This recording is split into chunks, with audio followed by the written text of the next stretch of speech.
हमारी मांग है इस बात की कि अमित शाह को या तो थोड़ी बहुत शर्म है तो खुद ही इस्तीफा दे देना चाहिए, और अगर शर्म नहीं है तो नरेंद्र मोदी को इस्तीफा मांग लेना चाहिए, क्योंकि ये लोकतांत्रिक परंपराओं को गिराने का प्रयास किया जा रहा है। इस देश की धरोहरें जो है हमारी एजेंसियां हैं उनके साथ खिलवाड़ किया जा रहा है इस देश के नागरिकों के साथ में। साथियों, ये जासूसी का प्रकरण कोई छोटी मोटी बात नहीं है, और वैसे इन लोगों की आदत इतनी खराब हो चुकी है कि आधी रात को ये नोट बंद भी कर सकते हैं इस देश के लोगों के साथ कुठाराघात, और आधी रात को 11 बजे संसद के अंदर ये किसानों के खिलाफ बिल भी ला सकते हैं, क्योंकि ये चोर हैं। ये दिन में काम करना नहीं जानते, दिन में वो काम करता है जिसकी नीयत साफ होती है, और रात के अंधेरों में बिल पास करने का मतलब है कि आपकी नीयत के अंदर खोट है, आप इस देश के लोगों के साथ में धोखा दे रहे हो। मोदी जी गुरूर होके चलते हैं, मगरूर होके चलते हैं, ये भूल जाते हैं कि देश के करोड़ों लोगों ने उनको वोट दिए इस देश की तरक्की के लिए, ऐसी हरकतों के लिए नहीं कि किसी ने भी जबान खोलने की, सच्चाई के रास्ते पे चलने का प्रयास किया तो आपने ईडी लगा दी, सीबीआई के छापे पड़वा दिए। क्या सीबीआई और ईडी कांग्रेस के शासन के समय में नहीं होती थी? अगर आपने किसी की व्यक्तिगत जिंदगी के साथ खिलवाड़ करने की कोशिश की तो उससे बड़ा अपराध आप इस देश में नहीं कर सकते। हमारी मांग है अध्यक्ष जी के नेतृत्व में कि हम अमित शाह आप इस्तीफा दीजिए, नहीं तो कांग्रेस का कार्यकर्ता सड़कों पे उतरेगा और इस देश के लोगों को आपकी सच्चाई बताएगा कि किस तरह से आप इस देश के लोगों को गुमराह कर रहे हो। मनमोहन सिंह जी बोलता को नहीं और वो दाढ़ी वालों बाबू चुप को नहीं हुए, बोले ही बोले। लगातार चुप होने का नाम नहीं है, हर बात पर लटके झटकों से पार नहीं पड़ती, काम बोलता है।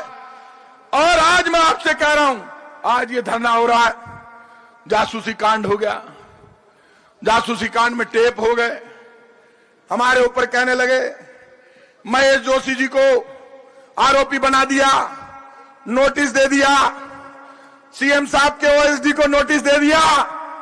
आप नोटिस दे सकते हो, जुल्म कर सकते हो, लेकिन कांग्रेस का कोई भी कार्यकर्ता अकेला नहीं है, राजस्थान की जनता उनके साथ में खड़ी।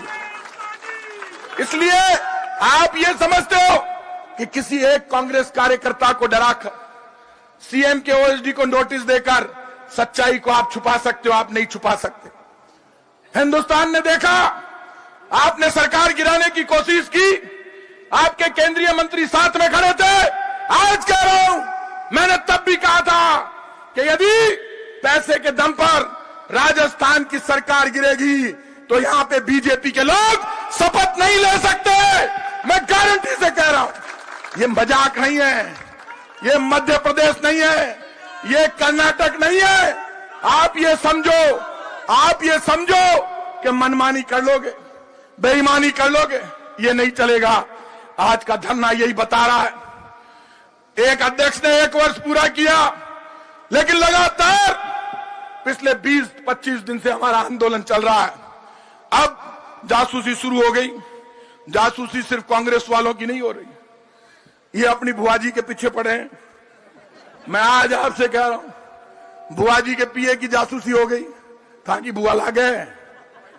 कांग्रेस तो दान फुर्सत जी को नहीं लड़वा की। आंदोलन कहां से लड़ोगे? अशोक गहलोत से, गोविंद सिंह डोटासरा, महेश जोशी, या अमीन कागजी, ममता भूपेश से, या संयम लोढ़ा से? आप इनसे नहीं लड़ रहे। अभी बीजेपी ने पिछले 1 बरस में इस सिविल लाइंस में इतनी भीड़ इकट्ठी की हो तो एक वीडियो मुझे दिखा देना, एक भी बार भीड़ इकट्ठी, एक बार। अरे सुन, तू जा यार, बाद में लगा लीजिए, बोल तो बाद है। मैं ये बात सही कह रहा हूं, और अध्यक्ष जी इस बात में मेरे दम है, आप सब मंच वाले जानते हो। हम सरकार में, माने वही पतोगोनी में सरकार में शिक्षा मंत्री है, मुख्य सचेतक है, ममता जी मंत्री है, सारा एमएलए है। मां के तो रोज पसीनो आ रही है, बीजेपी वाला एसी कमरा में बैठा है, कुछ नहीं बोलते। आरएसएस के लोग, बीजेपी के लोग, कहां है आरएसएस? कोरोना में लोग मर रहे थे, तब आरएसएस के लोग सेवा नहीं कर रहे थे, डर कर घरों में बैठे थे। और मैं मैं आरएसएस से लड़ना नहीं चाहता, लेकिन वो भी सुनने में उनसे डरता भी नहीं। अधिकार दिया हुआ है कि निजता का हनन नहीं होना चाहिए। उस संविधान के तहत कानून बनते हैं और वो कानून साफ और स्पष्ट है कि किसी भी व्यक्ति का अगर कोई राष्ट्रीय सुरक्षा को खतरा नहीं हो तो उसके बाद में किसी का फोन टेप नहीं किया जाता। लेकिन यहां तो जो पेगासिस सॉफ्टवेयर के माध्यम से मोदी जी ने और अमित शाह जी ने ये खरीदा और खरीद करके पूरे देश के तमाम नेताओं, तमाम जजेज, उनसे जुड़े हुए लोगों के, तमाम मीडिया के अच्छे अच्छे जो घराने हैं, मीडिया हाउस हैं, उनके ऊपर किस प्रकार से उन्होंने पहरेदारी बैठाई और उनके फोन हैक करके, उनके फोन टेप करके उनकी बातों को सुना। आज ये लोग कह रहे हैं, इनके आईटी मंत्री कह रहे हैं कि हमने कोई फोन टेप नहीं कराए।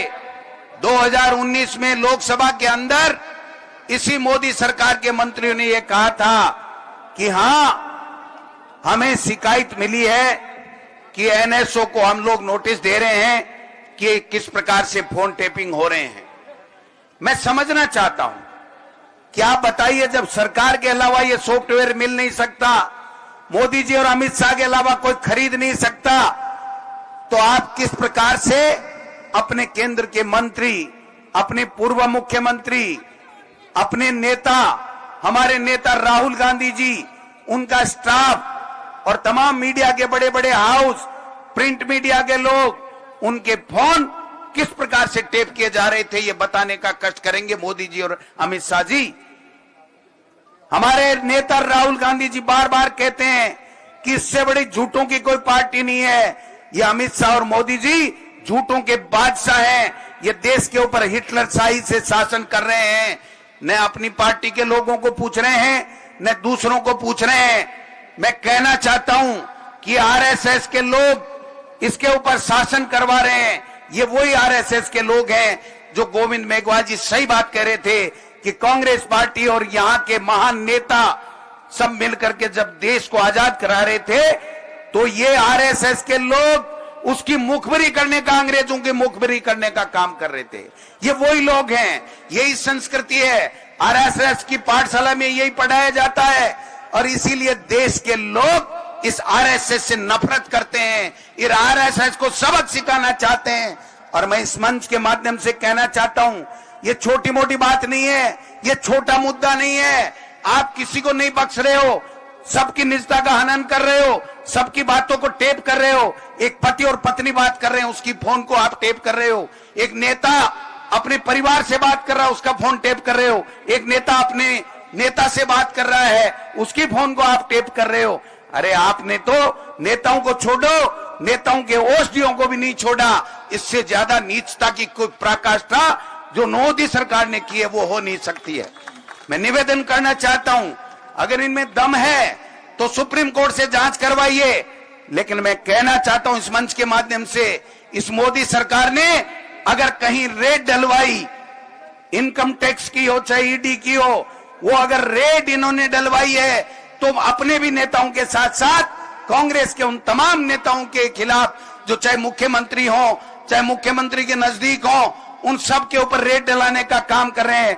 और आज तो हम सुन रहे हैं, अभी मुख्यमंत्री जी ने ट्वीट किया है कि एक जो प्रिंट मीडिया का हाउस है उसके ऊपर भी इनकम टैक्स के छापे डलवा दिए हैं। मैं पूछना चाहता हूं मोदी जी, जब यहां पर क्राइसिस किया जा रहा था आपके सरकार के द्वारा, केंद्र की सरकार के द्वारा, तब ये ईडी और इनकम टैक्स आए थे। अब वो कहां गए? उनका मुंह उन मीडिया हाउस की तरफ चला गया